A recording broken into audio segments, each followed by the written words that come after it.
Bienvenue sur Et la foi dans tout ça, le podcast de Beyond, un apostolat de la fraternité foi et prière qui vous aide à rayonner au-delà de votre propre personne et qui vous donne les clés pour impacter et transformer le monde. Je suis David Rick.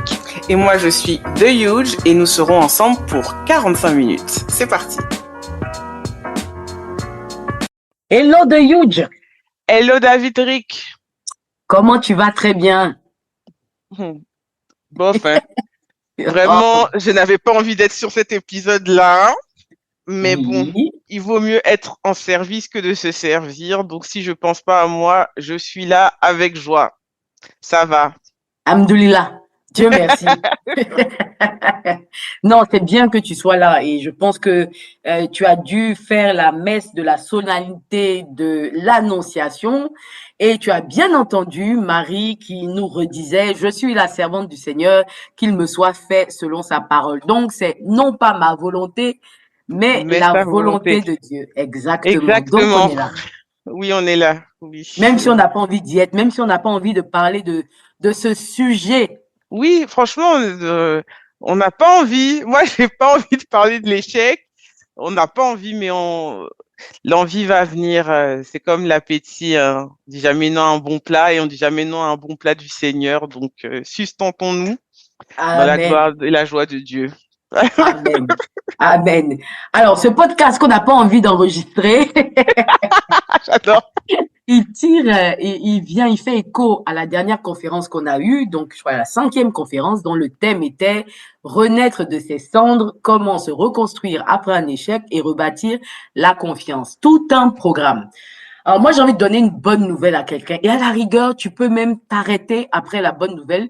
Tu peux éteindre le podcast et puis tu peux dire, c'est bon, j'ai tout compris. Parce que c'est le message essentiel et on a envie de démarrer par là.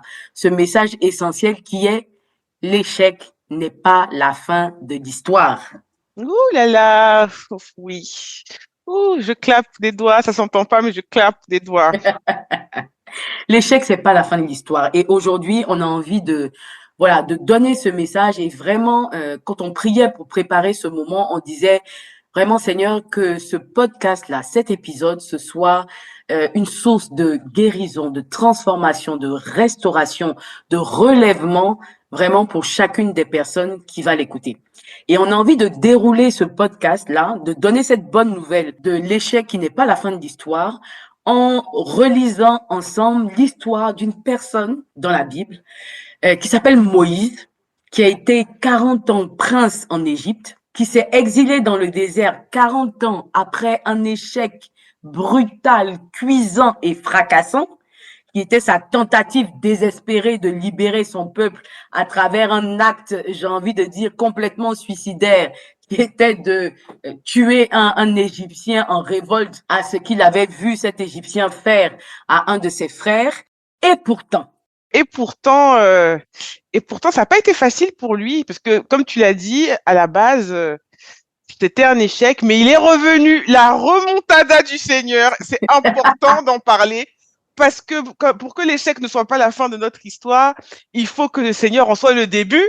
Et c'est quand le Seigneur s'est mis dans l'histoire de Moïse qu'il a pu revenir et faire ce qu'il avait au plus profond de ses entrailles, l'appel qu'il avait peut-être entendu un peu trop tôt ou mal écouté, et qu'il va venir délivrer avec l'onction du Seigneur le peuple d'Égypte. Non, le peuple d'Israël, on ne libère pas le peuple d'Égypte.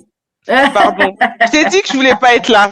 Je t'ai dit que je suis pas concentrée. Non, mais c'est bon. On y va. Je suis rentrée là. C'est bon.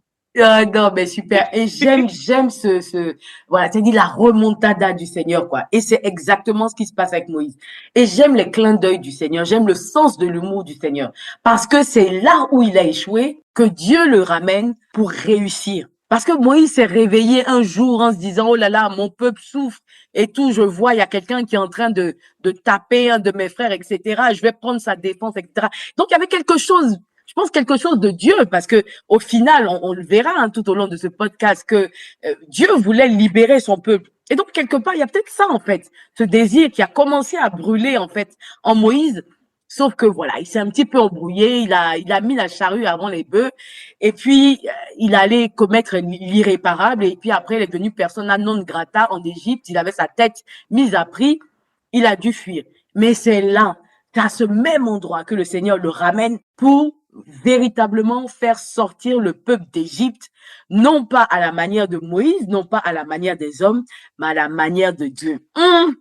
Ce podcast-ci, tout un programme. Vraiment. Et puis, moi, j'ai envie de te poser la question, David, mais qu'est-ce qui fait qu'on peut guérir après un échec? Parce que là, on parle de Moïse, on dit que Moïse est reparti sur la terre qu'il avait vomi finalement, après l'acte qu'il avait commis.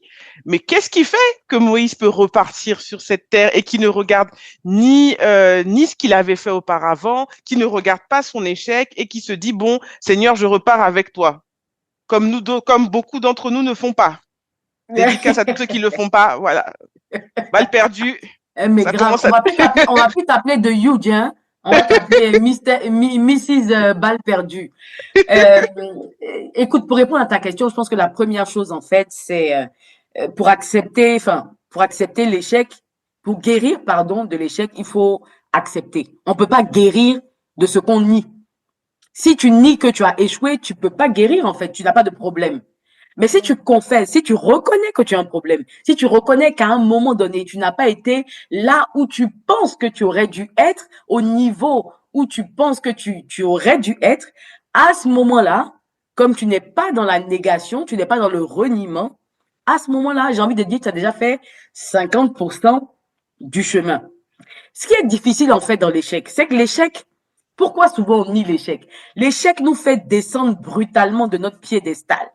Si on prend notre ami Moïse, dans le livre des Actes des Apôtres, au chapitre 7, verset 22, c'est écrit « Moïse fut instruit dans toute la sagesse des Égyptiens, et il était puissant en parole et en œuvre. » Et ça, c'est Étienne qui le dit, et Étienne le dit avant de parler de tout ce que Moïse après a fait, une fois que le Seigneur l'a ramené, etc., pour libérer le peuple. Donc, pendant 40 ans, en fait, Moïse, il a reçu une éducation égyptienne, qui était une des éducations les plus prestigieuses de son temps. Mathématiques, astronomie, stratégie militaire, écriture, rhétorique. C'est-à-dire qu'il était formé pour être un leader égyptien. Et Moïse, certainement, pensait qu'il était égyptien. Mais en fait, il n'était pas égyptien. Il était hébreu. Mais il a compté sur ce qu'il savait, sur ce qu'il pensait, sur ce qu'il pensait comprendre de ce qui brûlait en lui à un moment donné. Et c'est assez troublant parce qu'on dit que Moïse avait 40 ans quand il a tué l'Égyptien. Et quand on lit un peu la Bible, on a l'impression que c'est genre, oh, je me balade un jour et puis là, je vois un Égyptien en train de malmener un Hébreu et puis voilà, mon sang ne fait qu'un tour, enfin le sang de Moïse ne fait qu'un tour et puis il va tuer l'Égyptien. Mais j'ai envie de dire, en 40 ans de vie princière, il n'est pas possible que Moïse n'ait pas vu les Égyptiens malmener les Hébreux. Mais qu'est-ce qui fait que ce jour-là, il y a quelque chose qui se réveille en lui?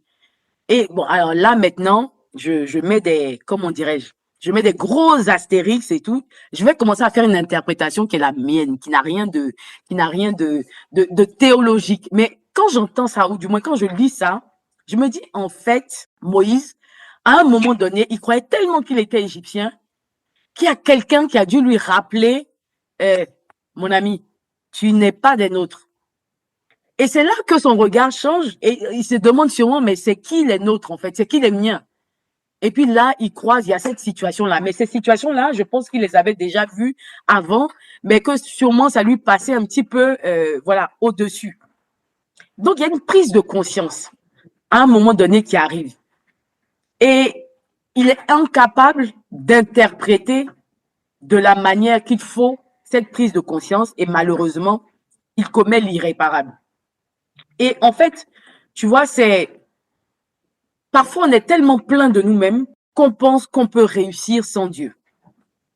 Et cette histoire de Moïse, en fait, tu vois, quand je préparais, ça m'a fait repenser à un épisode dans ma vie où j'étais en recherche active et puis je tombe sur une offre où je vois, c'est marqué, je vois le nom de la société, je dis mais c'est super, c'est une société que je connais, que j'ai auditée, je connais très bien, je vois toutes les compétences qu'on me demande, je regarde le truc, je dis mais c'est fait pour moi, je coche toutes les cases sans exception.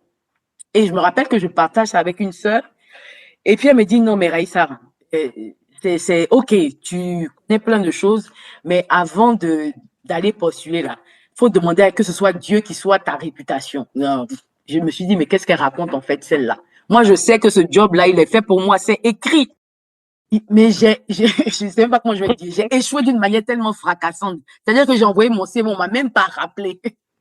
C'est qu'ils n'ont même pas jugé, contrairement à moi, que mon CV était digne de faire partie des gens qu'ils allaient recevoir, en fait, ne serait-ce que pour un premier entretien. Et en fait, ouais, il m'a fallu du temps pour comprendre que, en réalité, c'est Dieu qui est le pourvoyeur de toute grâce et de toute bénédiction et être en capacité de digérer cet échec-là. Et on ne peut pas guérir si à un moment donné, on n'est pas éclairé, si on ne prend pas le temps de cette introspection et se rendre compte que, voilà, on a fait quelque chose et je pense que c'était aussi le cas de Moïse. À un moment donné, il se rend compte, enfin, il se rend pas, il fait quelque chose, il pense que ça va être impuni, et puis on le reconnaît, et puis il dit, ah, en fait, cette histoire-là se sait, et il prend la fuite. Et l'image, en fait, de cette fuite, ben, c'est l'image, finalement, pour moi, c'est le symbole c'est pas tant la fuite, c'est le symbole de se dire, je me mets à l'écart. Voilà. Je voulais faire quelque chose, je voulais sauver les gens, mais en fait, j'ai utilisé la mauvaise manière. Et là, j'ai échoué. Et je me mets à l'écart et je me mets en face de Dieu, sans langue de bois, sans faux semblant, mais vraiment nu devant Dieu. Ouais, ce que tu dis, moi, ça m'interpelle beaucoup. Déjà, je suis plutôt d'accord avec toi sur l'interprétation que Moïse a pu avoir de lui-même. Il suffit de regarder dans la vie de tous les jours, lorsqu'un enfant est adopté, que ça se sache ou pas. euh, Souvent, physiquement, ils se ressemblent pas, dans la manière d'être, et puis le sang ne ment pas. À la fin de Mmh. la journée, cette fille de Pharaon, personne l'a vue enceinte. En vrai, enfin, si j'ai envie de me mettre dans la peau des uns et des autres, donc je pense que ça devait beaucoup parler au palais, quand même. Et si aujourd'hui, on peut facilement indexer un enfant adopté en dehors de ses parents. D'ailleurs, je vois pas pourquoi à l'époque on le ferait pas, surtout à ce niveau-là Mmh. de royauté. Et qui plus est, comme tu dis, je pense qu'en plus Moïse, il a oublié à un moment donné que s'il était identifié comme hébreu, bah, le privilège d'Égyptien qu'il avait n'a plus lieu. C'est-à-dire que n'a plus lieu d'être. C'est-à-dire que lui, quand il commet ce crime, il se dit, de toute façon, il se dit, c'est moi qui pense qu'il se dit, il se dit, oui, de toute façon, c'est moi, le prince, on peut rien me Mmh. faire. Sauf que le même sentiment qu'il a eu pour aller libérer son semblable, c'est le même sentiment que les témoins ont en le Mmh. reconnaissant plus égyptien. Donc, déjà C'est qu'on avait ça. des petits doutes, donc c'était sûrement très facile pour eux de l'enlever, de le déségyptianiser, d'enlever de son côté égyptien, bref. Et puis, oui, la fuite, ben, on peut interpréter cette fuite de deux manières, soit comme un acte volontaire de se mettre à l'écart, ou soit comme un prétexte de Dieu de nous rejoindre, de nous retrouver. Moi, quand tu partages ton épisode personnel, ton anecdote, ben, je le lis autrement. Peut-être que toi, tu l'as vécu comme un échec de ne pas avoir été rappelé, mais peut-être que tu n'as pas été rappelé parce que justement, tu cochais un peu tôt toutes les cases et que souvent, quand on embauche des gens, les propositions qui sont attachées à l'embauche sont pas à la hauteur de la personne qui est en face de nous. Et peut-être que Dieu, ben, il savait ça, comme c'est lui qui est garant de ta réputation et que l'échec ne s'est pas joué au fait qu'on t'ait pas rappelé, mais que l'échec a été cet orgueil de se dire qu'il n'y a pas d'autre choix que de m'appeler, finalement. Absolument. Et c'est vrai que, tu vois, le fait que tu le reconnaisses, même que ce soit un échec, c'est le premier pas de la guérison. On est fatigué de ces gens, de vous, voilà, je dis, de vous.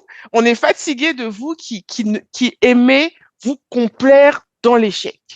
C'est-à-dire que il y a des gens qui sont à l'aise avec leurs échecs, qui sont à l'aise parce que ça les maintient dans une vulnérabilité qui les déresponsabilise de l'appel que Dieu a sur leur vie. Alors que pour que Moïse puisse être le Moïse que l'on connaît, il a dû accepter un moment d'avoir échoué. Et je me dis que refuser l'échec, c'est aussi refuser l'appel de Dieu sur sa vie. Parce que si tu l'acceptes, tu vas devoir te remettre en selle, te remettre en scène, et tu vas devoir exceller. Donc, quand tu te complais et quand tu ne veux pas guérir, quand tu refuses de guérir, quand tu nies cet échec, bah, tu refuses aussi que Dieu reparte de plus belle avec toi. Non, mais c'est clair. Mais tu vois, bon, moi, je suis la voix miséricordieuse, tu vois. Tu fais bad cop et moi, je fais good cop. Je me dis, ben, parfois, tu vois, l'échec aussi laisse parfois tellement de traces. Ça nous affecte tellement que c'est difficile, tu vois. C'est pas évident à accepter. Oui, il y a l'orgueil qui fait qu'on n'accepte pas, mais ça nous affecte, en fait, profondément, parce qu'on est sur un piédestal, parce qu'il y a de l'orgueil, etc. Mais n'empêche que ça affecte, tu vois. Et si on prend l'exemple de Moïse, quand Étienne dit dans Actes des Apôtres au chapitre 7, verset 22, que Moïse était puissant en actes et en parole, il le dit de Moïse avant qu'il lance le bâton, qu'il devienne un serpent, avant qu'il envoie les plaies par l'intermédiaire du Seigneur sur l'Égypte. Il le dit avant que Moïse frappe la mer Rouge et que la mer se sépare, en fait. Donc, en fait, si Moïse était puissant déjà en actes et en parole, du fait de son statut de prince, du fait de l'instruction, etc., qu'il a reçu, d'où vient-il qu'au moment où Dieu l'appelle, ils disent que sa langue est devenue lourde, etc., que tout à coup, là, il y a comme un bégaiement ou une incapacité à parler, quand on sait que dans l'éducation qu'il a dû recevoir, il a été formé à la rhétorique, à l'éloquence, à parler, en fait. Tu vois? Donc, il y a comme une marque indélébile de cet échec-là qui l'a affecté profondément et qui fragilise, en fait, ses fondations. L'échec laisse en nous des traces.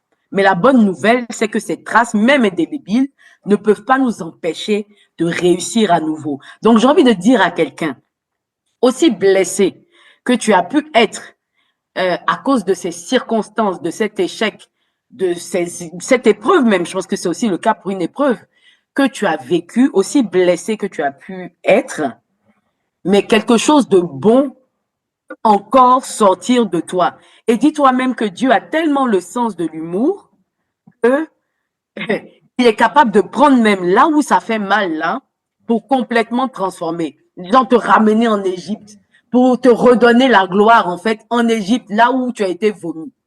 Ah, moi, ça me parle. Ça me parle que j'en rigole parce que bah, on est en 2025, donc il y a 20 ans. Mhm, Je voulais rentrer à Sciences Po parce que, un, ça faisait plaisir à mon père, et deux, parce que à l'époque, c'était l'une des routes privilégiées pour aller en école de journalisme à Lille.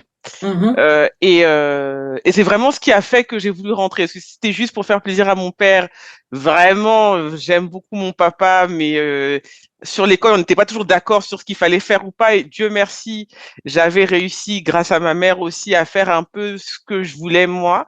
Et du coup, comme j'étais en zone d'éducation prioritaire, il y avait un parcours spécial pour les lycées comme le mien, où on passait sur présentation d'une revue de presse avec 2 oraux, un avant le bac à l'école, au lycée, et puis un après le bac à Sciences Po, peut-être une semaine après le bac. Il fallait avoir le bac du premier coup. Je n'ai pas été retenue. C'était catastrophique parce que je n'avais jamais échoué à l'école. J'ai toujours tout fait du premier coup. J'avais jamais redoublé de classe, même quand c'était compliqué. Et ça, je rigole parce que aujourd'hui, 20 ans après, je sais pourquoi j'ai pas été retenue. Parce qu'il y a quand même un archétype de personnes qui rentrent dans ce genre d'école que je n'avais clairement pas.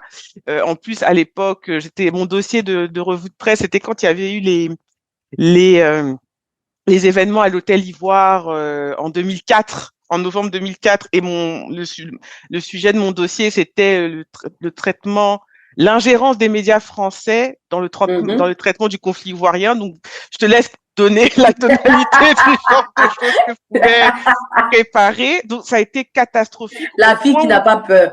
voilà. Et j'avais dit, les gens m'avaient, donc, le premier jury avait dit, c'est un excellent sujet, c'est une excellente élève. Si elle passe, ce sera un miracle. Mais vu l'archétype des gens qui rentrent dans cette école, on a des doutes. Moi, j'y croyais, vraiment. Et je disais, je rentre pas avec autre chose que ça. Je suis pas rentrée. Ça a été dévastateur pour moi parce que j'ai totalement perdu confiance en moi, en mes capacités. J'avais été prise en classe préparatoire école normale sup, mais j'avais aucune joie parce que le rêve de journaliste s'envolait. Même dans mon éloquence naturelle, j'arrivais plus à parler. Donc, je pense que je rejoins un peu Moïse de ce côté-là. Et bah voilà, enfin 20 ans plus tard, je suis diplômée. Récemment, j'ai été diplômée de l'école de journalisme de Lille.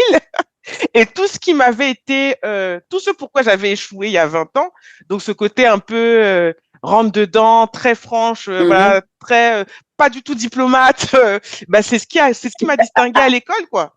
Et 20 ans après, j'ai été diplômée de cette école alors que en 2003, la conseillère des orientations, comme j'aimais l'appeler, m'avait dit que les gens comme moi rentrent pas dans cette école.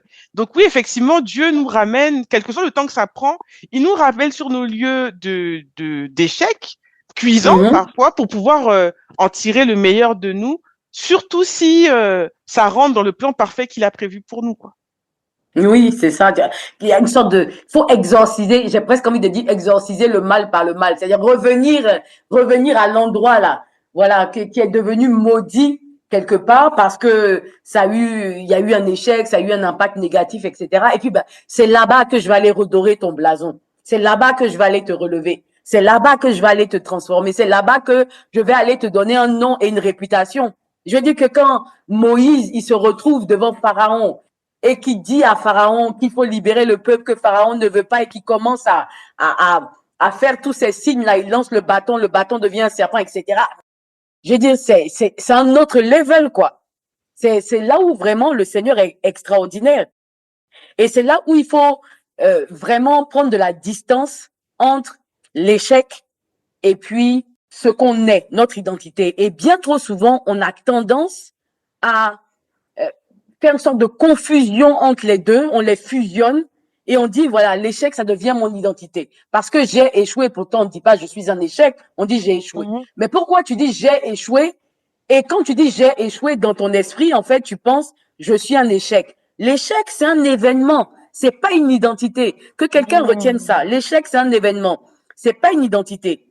C'est pas parce que ça te renvoie une image négative de toi que ça veut dire que tu es cette image-là. Et c'est l'orgueil aussi qui fait que on ne peut pas se regarder en face, tu vois. Donc, il faut vraiment accepter de prendre cette distance entre l'échec, voilà, l'événement, circonstance, situation, et puis nous-mêmes, ce que nous sommes. Parce que Dieu est capable de nous transformer, de nous bonifier, quel que soit l'endroit d'où on vient. Et moi, l'un des conseils que je peux donner, quand on subit un échec, on vit un échec, à un moment donné, faut se retirer, comme Moïse l'a fait. Alors lui, c'était la fuite, mais c'est quand même un retrait. Faut se mettre à part. Et le deuxième conseil, c'est que face à une situation difficile, au lieu de te regarder toi-même, laisse plutôt Dieu te regarder. Parce que le regard que toi, tu peux avoir sur toi, c'est un regard qui est dur. Tu vas dire, oh là là, mais comme j'ai été nul, ah, mais c'est terrible, mais c'est honteux. Comment j'ai pu produire un truc pareil? Mais c'est normal que j'ai été viré. Ah, mais je ne sers à rien. Je ne suis pas utile. On est hyper dur envers nous-mêmes. On est hyper exigeant envers nous-mêmes. Mais donc, ne te regarde pas toi. J'ai envie de te dire, ne te regarde pas avec ton regard, avec tes yeux, mais laisse Dieu te regarder et regarde-toi avec le regard de Dieu. Et le regard de Dieu, il est doux et il est miséricordieux. Donc, j'ai envie de dire à quelqu'un, présente à Dieu la situation, présente-lui ce qui s'est passé et demande à Dieu de te parler de ce qui s'est passé. Et Dieu, de la même manière, va dissocier l'événement, la circonstance, la situation qui est un échec de ta personne, de ton identité, de ce que tu es en lui. Amen, amen. Et vraiment, c'est, voilà, j'en perds les mots comme Moïse. Non, mais on se rend pas compte de l'amour que Dieu a pour nous et de l'amour que Dieu a pour nous dans le domaine professionnel. Je trouve que beaucoup de croyants, à tort, enlèvent Dieu du professionnel. C'est-à-dire que ce que tu dis dans la vie privée, ils arrivent très bien à le mettre en pratique. Et dans le travail, on a l'impression qu'on a un Dieu qui est totalement étranger à ce que l'on peut vivre professionnellement. Alors que non, on est, Dieu, c'est la première mission que Dieu donne à Adam, c'est une mission de travail. Tout à fait. Avant même une mission d'union, c'est une mission de co-création. Donc, Dieu est partie prenante de notre vie professionnelle. Donc, pourquoi dans ces échecs-là, il n'aurait pas son mot à dire ou sa place? Et quand tu dis oui, de nous regarder avec les yeux du Seigneur, je trouve ça tellement beau et tellement vrai. Et quand on préparait cet épisode, tu avais donné une image très belle, c'est une photo. Mais pour faire des photos, pas à l'ère du numérique, hein, mais à l'ancien temps, on faisait des photos avec des négatifs. Du négatif, on trouvait une belle image. Ouais, et ben, c'est de ce même négatif-là que Dieu, c'est-à-dire que l'échec, c'est le négatif qu'on ne peut pas utiliser. Et quand on plonge ça dans l'eau du Seigneur, l'eau du Saint-Esprit, ça devient une image même d'archive pour te souvenir qu'à un moment de ta vie, quand tu es passé par là, ça n'a pas marché. Si tu es malin, passe ailleurs ou fais autrement. L'échec, c'est vraiment cette pause dans notre vie qui vient nous rappeler qu'on a oublié à un moment donné qu'on avait fait confiance à Dieu. Absolument, tu vois. Et vraiment, quand tu donnais ces conseils-là de se laisser regarder par Dieu, bah, premièrement, se laisser regarder par Dieu parce que c'est lui le constructeur. En fait, nous, on pense qu'on est une voiture de course, de luxe, de whatever type de voiture, et la voiture est en panne et on veut se réparer nous-mêmes. Non. Mais non. Se regarder, c'est laisser Dieu checker la panne. La panne, elle est où? C'est quoi? C'est où tu as raté? Qu'est-ce que tu as fait de mal? Parfois, oui, tu as fait quelque chose de mal. Je veux faire une dédicace spéciale à tous ces professionnels dans nos contrées qui sont tous les dimanches à l'église, mais qui nous fatiguent du lundi au vendredi dans les administrations en oubliant qu'ils sont chrétiens. Mais même là, Dieu nous rejoint. Parce que oui, à un moment donné, quand tu es sincère dans ta relation avec Dieu, il ne peut pas te laisser faire toutes tes erreurs. Il ne peut pas te laisser dans l'échec. Il va te donner un échec cuisant, très violent, pour que tu puisses avoir cette photo qui te rappelle qu'avant tout, tu es un fruit du Seigneur. Amen. Vraiment, j'aime cette image-là du Seigneur qui est le réactif, tu vois, qui fait apparaître l'image. L'image, là, sur le papier, au début, ce n'est qu'un papier. Et le Seigneur est le réactif. Et ce réactif, cette eau-là dans laquelle on plonge le papier pour que l'image, la photo ressorte, ce qu'on a pris en photo ressorte, pour moi, c'est vraiment le torrent de la miséricorde de Dieu, en fait. Dieu qui nous passe dans les eaux de sa miséricorde et qui dit, ben voilà, et puis t'as mal fait. And so what? And so what? Je sais, je t'ai pas créé parfaite. Peut-être que pour les hommes, c'est un scoop. Oui, parce que nous, les hommes, en fait, on se traite tellement durement les uns les autres. On a l'impression qu'on est parfait.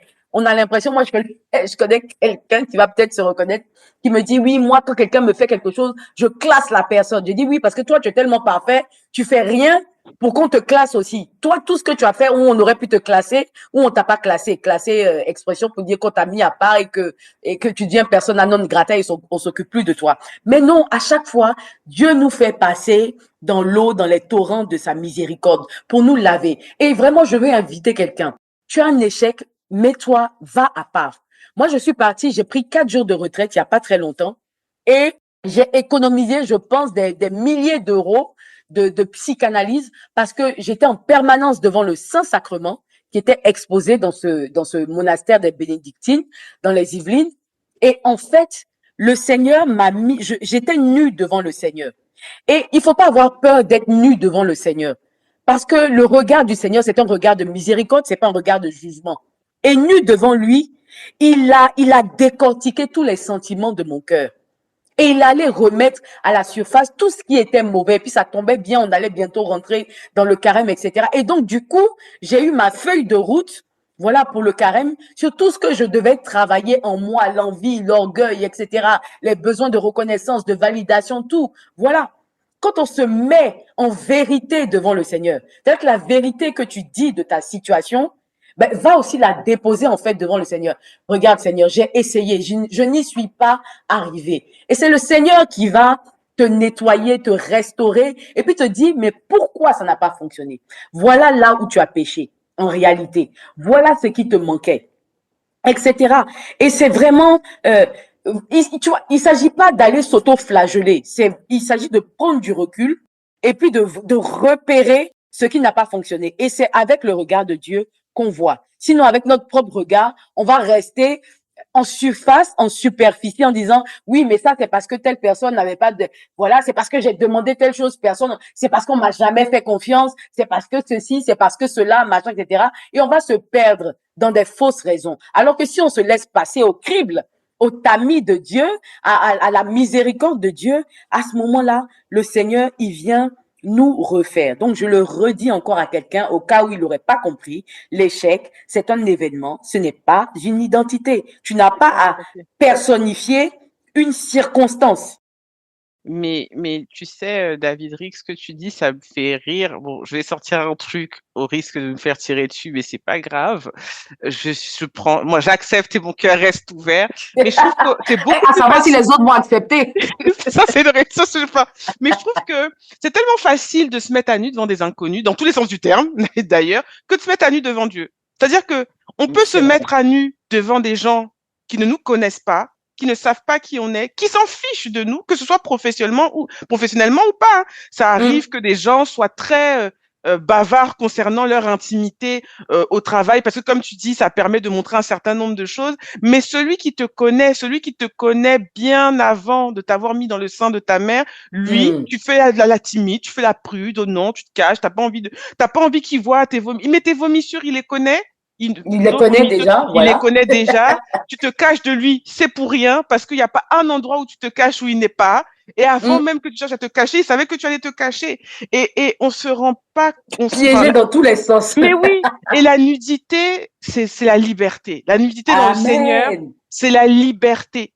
C'est la liberté. Et moi, il y a peut-être un cinquième conseil que je rajouterais, et ça me fait penser au rôle de Aaron. Une des choses qui permet aussi de pouvoir accepter son échec, c'est d'avoir de l'aide. Moïse, il savait pas comment faire. Il a dit, Seigneur, je suis plus le gars que tu as connu.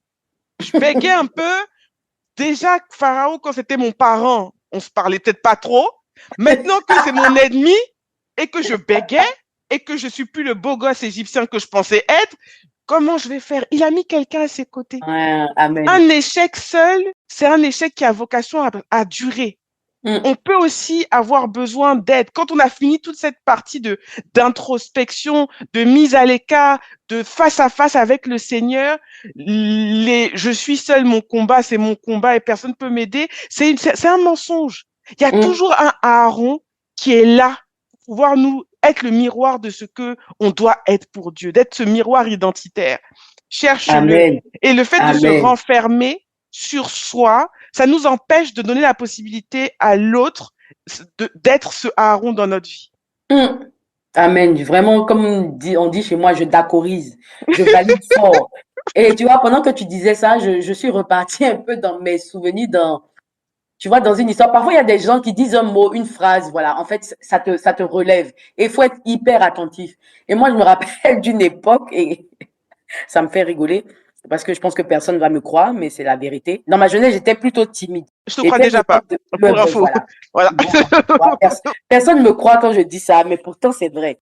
Et je pense que je le suis encore un peu, plutôt introverti. Mais en tout cas, dans ma jeunesse, j'étais plutôt timide. Et à une époque de ma vie, j'étais quelqu'un qui avait du mal à parler en public, notamment dans les réunions clients. Il y avait des jours où vraiment je faisais pot de fleurs dans les réunions. C'était extrêmement dur. J'avais beau me préparer, j'arrivais pas à sortir un mot, j'étais tétanisée parce que j'étais pas sûre de ce que je devais dire. Je pensais que si je disais quelque chose, ça n'aurait pas de sens, qu'on se moquerait de moi, qu'on dirait que ce que je dis c'est pas intelligent, etc. Et je vivais chaque réunion où je ne disais pas un mot comme un échec, au point où je commençais à me persuader que je n'avais rien de bon à dire et que je n'avais rien de mieux à faire que de me taire pour toujours. Mais quand même, au fond de moi, quelque chose me disait, faut pas arrêter, t'arrêtes pas là, en fait. Et c'est ce que le Seigneur nous dit quand on est en situation d'échec. Il dit, mais t'arrêtes pas là. Ok, t'as essayé aujourd'hui, ça n'a pas marché. Tu vas essayer demain. Ça marche pas, bah, tu réessais. Je sais plus, c'est la fable de La Fontaine, là. 1000 fois sur le métier, voilà. On s'y remet, en fait. Ça fonctionne pas, tu t'y remets. Et puis bon, je me dis, je vais continuer, j'essaye, toujours en train de me préparer et tout ça. Et puis, il y a eu des réunions qui sont arrivées où j'ai commencé à dire des trucs, voilà, par-ci, par-là, une parole un peu rare. Et puis un jour, un des associés avec lesquels je travaillais, il me dit, Raïssa, je te trouve charismatique. Dès que tu ouvres la bouche, on t'écoute. Et ce que tu dis est pertinent. Je ne sais pas s'il disait ça pour me faire plaisir ou si c'était vrai, mais j'ai saisi. Et pour moi, ça a été le déclic, tu vois. Ça a été un peu le Jonathan sur la route du David, que je ne savais pas que j'étais. Une parole qui me relève, en fait. Et là, j'ai commencé à me définir, non plus comme quelqu'un qui n'arrive pas à parler, mais comme la femme à la parole rare, mais percutante. Donc, j'ai Amen. appris à choisir mes sujets, à ne parler que quand j'avais des choses pertinentes à dire. Donc, l'échec est devenu un lieu à la fois de formation, de transformation. Et d'information. Amen. Et c'est, pendant que tu parles, j'ai envie de dire à quelqu'un, sois le prophète de ton frère.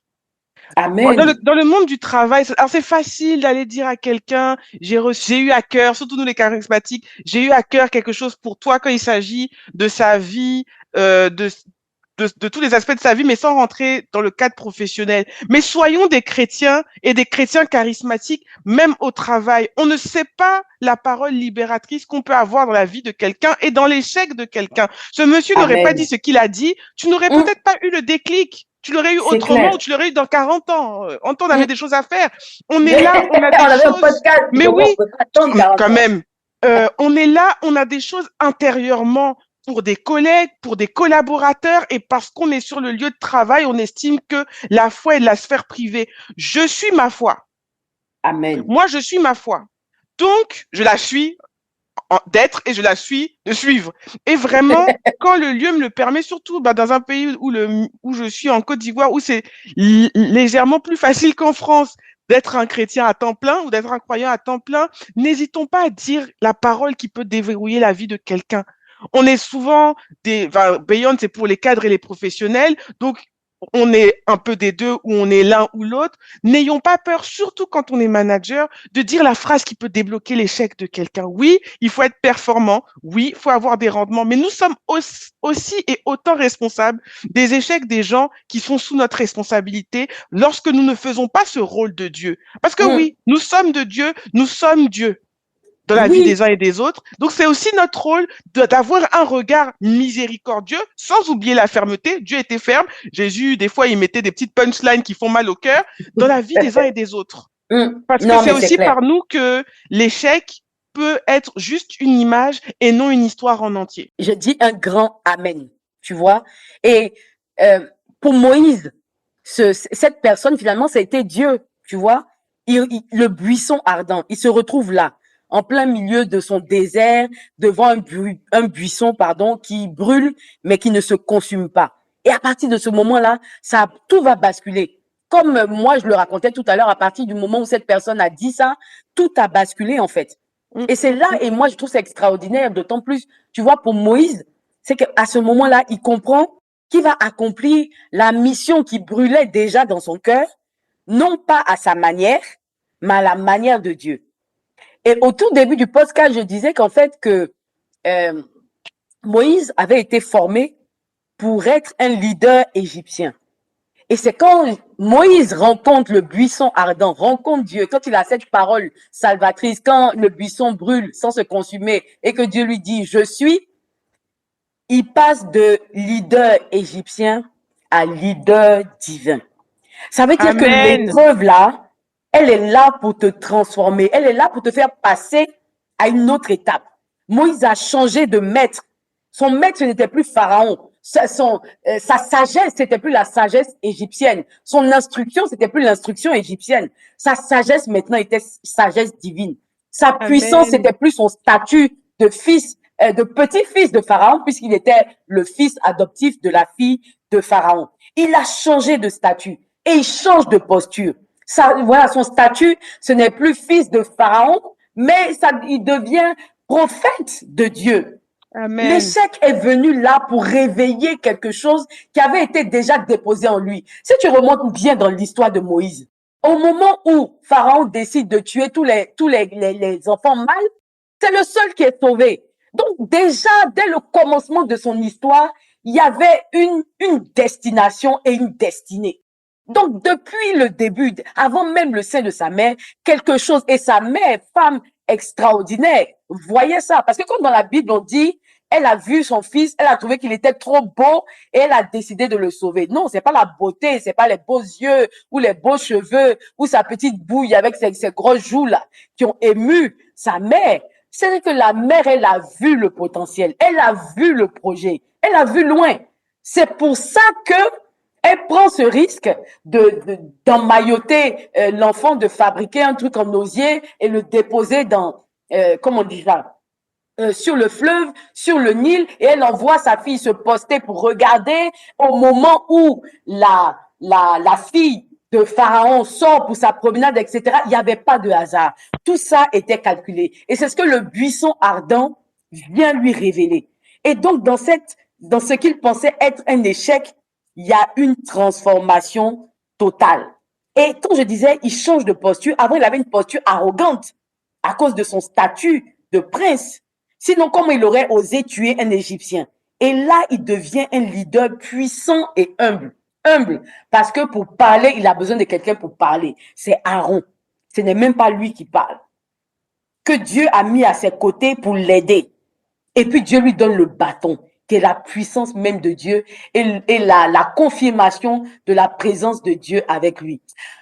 Quand tu entends ça, où je suis là, mon cœur est tellement brûlant que j'ai presque envie de dire, Seigneur, envoie encore des épreuves. Parce que après les épreuves, après les échecs, il y a quelque chose d'infiniment plus grand qui arrive. Et j'ai hâte de voir ce monde qui vient là dans ma vie. Donc, si mon frère, ma soeur, tu es dans le feu, c'est difficile, tu as échoué avec, comment on dit ça, avec grand bruit, si tu étais mangé comme un crabe, comme disent les Ivoiriens, s'il y a eu la honte sur toi, imagine le relèvement. Comme on dit dans la Bible, la gloire de la seconde maison. Amen. Amen. Mais David Rick, là, j'ai un feu. Là, en fait, il y a un réma pendant que tu parlais qui est venu. C'est-à-dire que tout s'est mélangé, mon histoire, la Bible, tout. Il faut que je mette un peu ça en tout cas, Seigneur, aide-moi. Il y a deux choses qui sont ressorties quand tu parlais. La première chose, c'est Dieu m'a renvoyé à mon histoire. Moi, j'ai créé Deviens ton talent, ça fait 10 ans. Mais s'il n'y avait pas eu tous les échecs, les études arrêtées précocement, le fait de me débrouiller dans toutes sortes de métiers, je ne serais pas cette personne qui permet à d'autres d'être ce pourquoi Dieu les a appelés. Amen. Et pendant que tu parlais, le Seigneur me rappelle un épisode très clair. C'est le même lieu, l'Égypte, qui a préservé le Christ. Si Moïse n'était pas parti pour revenir, peut-être dans le plan de Dieu, ce n'est pas sur ce lieu-là qu'on aurait préservé le Christ. C'est bien à Joseph que l'ange a dit, prends l'enfant et la femme, allez en Égypte. Il n'a pas dit autre chose. Il aurait pu dire un autre pays. Il aurait pu dire une autre contrée. Il a choisi l'Égypte. Ouais. Je rigole parce que souvent, quand je veux taquiner les gens, je leur dis, je vous laisse en Égypte, je me casse. Dans le travail, j'ai dit ça à 2-3 collègues. Bon, restez en Égypte, je me casse. Mais aujourd'hui, je me rends compte que l'Égypte des uns peut être le Canaan des autres. Mais Amen. Que quel que soit ce que cela est, tant qu'il y a Dieu, c'est une terre de bénédiction. Et c'est pour ça que le Seigneur a choisi celui qui l'a incarné, qui l'a représenté, qui s'est fait chair pour nous sauver sur cette terre également. Je ne sais pas pour qui l'Égypte est l'Égypte, mais je te dis maintenant que de ton Égypte sortira Jésus. Ah, j'ai failli dire le mot qu'on ne dit pas pendant le carême. Gloire à Dieu. Non, mais c'est formidable. Dieu voit au-delà de ton passé. Là où tu vois un mur, Dieu voit un détour. Là où tu vois un stop, Dieu voit un chemin nouveau. Non, c'est réel. C'est réel. C'est réel. Tu n'es pas disqualifié à cause de ton échec. Ton échec ne te disqualifie pas. Ça ne change rien à la destination. Ça ne change rien à ta destinée. Bien au contraire, c'est peut-être même pour l'accélérer. Oui. Oui. Combien de personnes sont assises dans leur confort actuellement en train d'écouter notre podcast en disant ces deux-là elles disent quoi même? Elles parlent de quoi? Moi, j'ai jamais échoué. Moi, je connais des gens comme ça, quand tu leur parles, l'échec, je sais pas ce que c'est. L'échec, je connais pas. Moi, je suis née dans une bonne famille, j'ai grandi dans une bonne famille, je n'ai manqué de rien. Mon frère, ne me force pas à annoncer une parole pour que tu puisses l'expérimenter, parce que ce n'est pas mon rôle. Mais Ce n'est qu'est-ce pas que ton tu rôle. as En loupé? son temps, Dieu fera. Oui, mais qu'est-ce que tu loupes? Mm. Quelle accélération tu loupes parce que tu n'es pas encore rentré pleinement dans cette vérité de Dieu. Parce que peut-être que l'échec, finalement, c'est de ne jamais avoir échoué. Ouais. Oui, parce que quels sont les lieux de rencontre du Seigneur? Je me rappelle quand j'étais plus jeune, souvent je taquinais mes parents, cousins, cousines qui changeaient d'église, et puis je disais toujours, mais pourquoi c'est toujours quand rien ne va qu'ils rencontrent le Seigneur dans ces églises-là? Mais c'est parce que rien ne va. Mm. Est-ce Ben qu'on peut voilà. rencontrer Dieu quand ça va? Je suis pas Ben, sûre. ben non. Je ne suis pas sûre qu'on rencontre Dieu quand ça va. Mais l'échec, comme tu dis, en fait, ce podcast, je ne sais pas si j'ai envie de le dire, mais ça donne envie d'échouer. Non pas parce que on veut se complaire dans l'échec, et je Mm. pense qu'il y a des personnes parmi nous qui sont à l'aise dans leurs échecs parce que ça enlève la responsabilité de la réussite, mais parce que j'ai envie de Mm. rencontrer Dieu dans ce dans quoi il m'appelle. Parce que c'est dans Amen. ton échec que tu trouves la solution et que tu permets à d'autres de ne pas échouer. On n'est pas tous appelés peut-être à être des leaders, on n'est pas tous appelés à être des Moïse, mais on est tous appelés à être des croyants, des serviteurs et à être à l'image de Dieu dans notre quotidien. Tu vas peut-être pas drainer des foules, mais le simple fait de changer la vie de ton voisin ou d'une seule personne, c'est ce qui fait changer la face de l'humanité. Et l'échec, c'est ça, c'est ce lieu où tu peux, parce que tu es dans le plus bas de tes vomissures, rencontrer la facette la plus reluisante que Dieu a en toi. Amen. Vraiment, je dis un grand amen. Et je veux rajouter que nos échecs n'empêchent pas Dieu de faire de nous des champions. Amen. Tu peux répéter ça, s'il te plaît, parce qu'il n'y a pas Oh, quelqu'un. Au nos fond de la classe, ils échecs n'ont pas entendu. au fond de la classe. Ceux qui Mm. sont au fond de la classe, là, nos échecs n'empêchent pas Dieu de faire de nous des champions. Amen. Bien au contraire. Parce que vraiment, l'échec, c'est le lieu de la rencontre. C'est le lieu de la rencontre. Parce que pour le rencontrer, il faut, comment dirais-je, être vidé de soi-même. Et les échecs nous vident de nous-mêmes. Alors nos cœurs sont brisés et broyés. Et le psalmiste dit, tu ne rejettes pas un cœur brisé et broyé.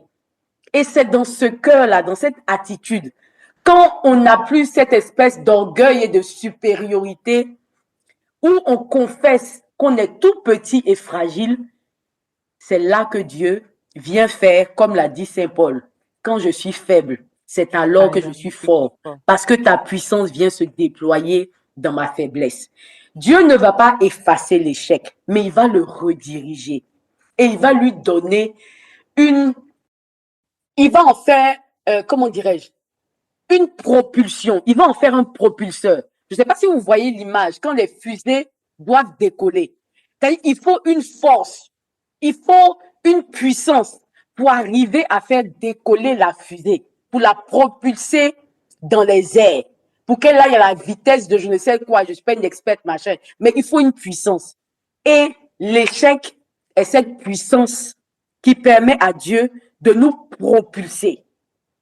Quand Moïse repart en Égypte, parce qu'il a fallu repartir, il ne repart pas seul.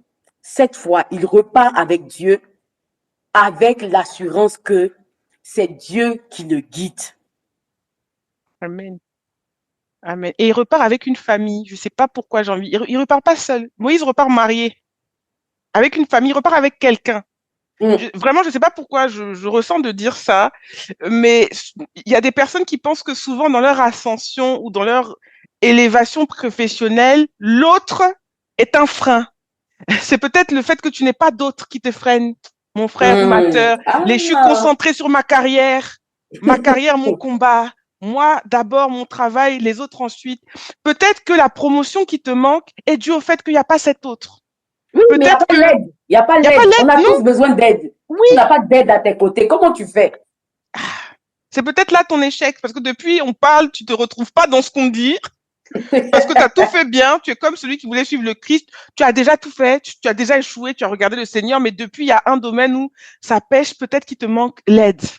De l'aide, voilà. De Deux l'aide. balles mieux qu'un. Amen. Amen. Toujours. En tout cas, merci de Huge pour cet épisode. Je pense que nous-mêmes, là, on est sortis encore plus. Et dire qu'on ne voulait pas le faire. Et Ah, dire mais ça, c'est, oui.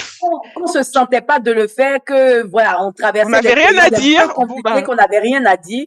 En fait, voilà, le Seigneur lui-même, il est venu nous parler, il est venu nous guérir. Je pense que je vais réécouter 2-3 fois encore cet épisode. Merci à toutes les personnes qui nous écoutent en ce moment et on veut vous inviter, voilà, à relire votre histoire, à relire vos échecs en vous laissant regarder par Dieu. Il y a le livre des Proverbes au chapitre 24, verset 16 qui dit « Le juste tombe 7 fois, il se relève ». Tu peux tomber 7 fois, tu peux échouer 7 fois, 77 fois, peu importe, whatever. Dieu te relève. Vraiment, l'échec est ce lieu où on rencontre Dieu. Et au final, est-ce que c'est pas ça la vraie réussite? Voilà, Wow. c'est ce que j'ai envie de te dire, David Rick, et puis c'est ce que j'ai envie de dire à quelqu'un. Amen. Amen. Est-ce que tu peux répéter, s'il te plaît, là, qu'on l'entende bien? Je sais même plus ce que j'ai dit. L'échec n'est-il pas le lieu où on peut rencontrer Dieu? N'est-ce pas là la vraie réussite?